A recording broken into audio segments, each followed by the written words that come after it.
नियम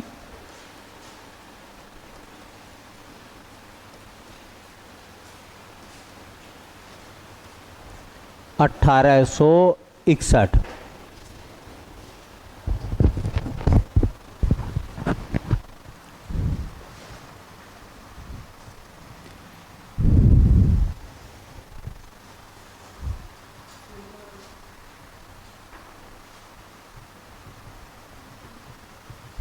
मुख्यतः एक काम इसमें जो इम्पोर्टेंट हुआ वो ये हुआ भैया, एक तो इस एक्ट के द्वारा भारत में आईपीसी भारतीय दंड संहिता को लागू किया गया। ठीक है, तो इसमें खास खास बातें क्या थी? पहली बात, भारतीय दंड संहिता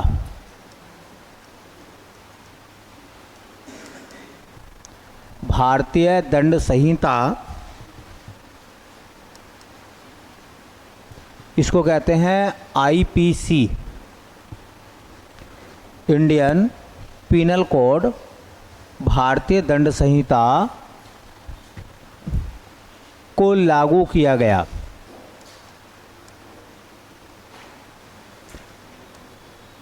अब पहला सवाल यही आ जाएगा, अब भारतीय दंड संहिता की जगह वीएनएस हो गया है, भारतीय न्याय संहिता हुआ नहीं हुआ है? तो ये पूछा जा सकता है, चूँकि अभी मसला नया है, कि भारतीय दंड संहिता जो है वो कब आई थी, आईपीसी को कब लागू किया गया था? तो कब लागू किया गया था? 1861 में। और आईपीसी को समाप्त कब करा है? 2024 में। आईपीसी की जगह क्या आ गई है? बीएनएस, भारतीय न्याय संहिता। इसी एक्ट के तहत क्या हुआ था? भारत में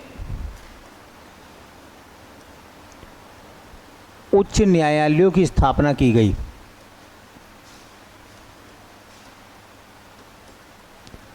इसी एक्ट के तहत उच्च न्यायालयों की स्थापना हुई। हमारे यहाँ 1862 में 3 हाई कोर्ट बने थे, बताया था मैंने हाई कोर्ट वाले केस में। एक तो बना था बम्बई उच्च न्यायालय, बम्बई उच्च न्यायालय। एक बना था बेटा बम्बई के बाद मद्रास उच्च न्यायालय,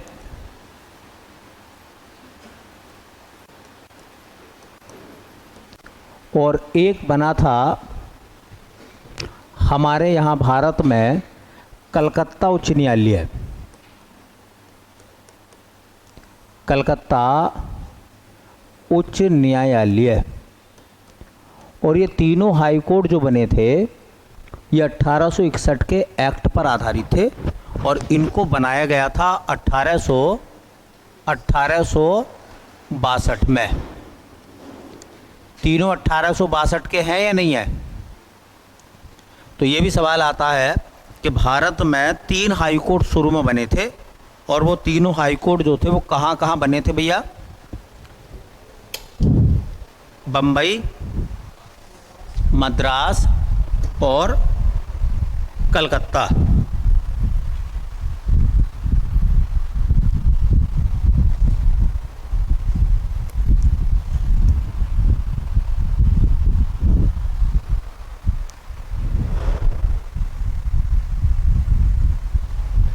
ठीक है, चलिए, एक एक्ट आया, उसे कहते हैं शाही उपाधि अधिनियम 1876। उसे बोलते हैं हम वैसे शाही उपाधि अधिनियम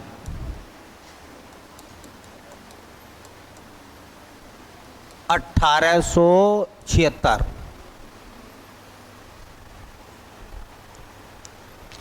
इस एक्ट की एक बात बहुत इम्पोर्टेंट है, और उसमें ये बोला गया कि जो ब्रिटेन की महारानी थी विक्टोरिया, ब्रिटेन की महारानी विक्टोरिया को भारत की साम्राज्ञी घोषित किया गया। इससे पहले ब्रिटेन की महारानी भारत की साम्राज्ञी नहीं थी। ठीक है, तो ये जरूर याद रखना इस एक्ट में क्या हुआ था। देखिए, ब्रिटेन की महारानी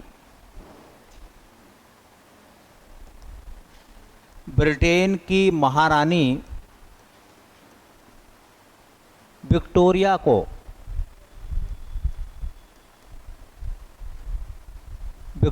को भारत की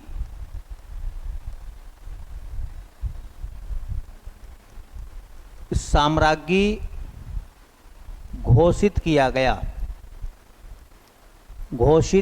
गया।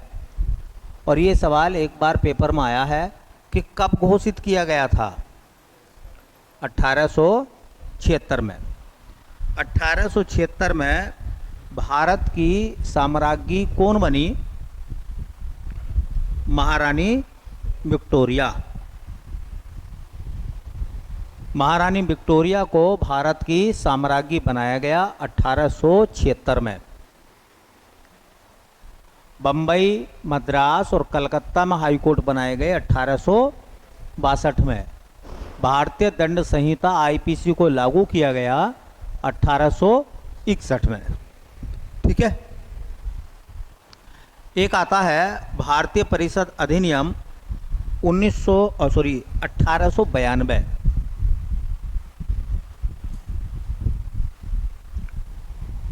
दो बातों के लिए वैसे इम्पोर्टेंट है, बातें तो बहुत सारी होती होंगी इन आर्टिकल्स में, इन एक्ट में, लेकिन हम पढ़ रहे हैं एग्ज़ाम के दृष्टिकोण से जो चीज़ इम्पोर्टेंट है। ठीक है, जैसे ये सवाल इम्पोर्टेंट था तो हमने ये पढ़ा, बाकी सब छोड़ दिया। जैसे भारतीय परिषद अधिनियम 1861 में दो बातें इम्पोर्टेंट थी, हमने दो पढ़ी, बाकी छोड़ दी। अब ऐसा थोड़ी है यही दो बातें होंगी उस एक्ट में, है हजार पेज के एक्ट होते थे, तो 1000 पेजों में दो ही बातें थोड़ी होंगी लिखी हुई है। बहुत सारी बातें होती थी, लेकिन सब जरूरी नहीं होती हमारे लिए। हमें वो देखना है जो पेपर में आ सकता है।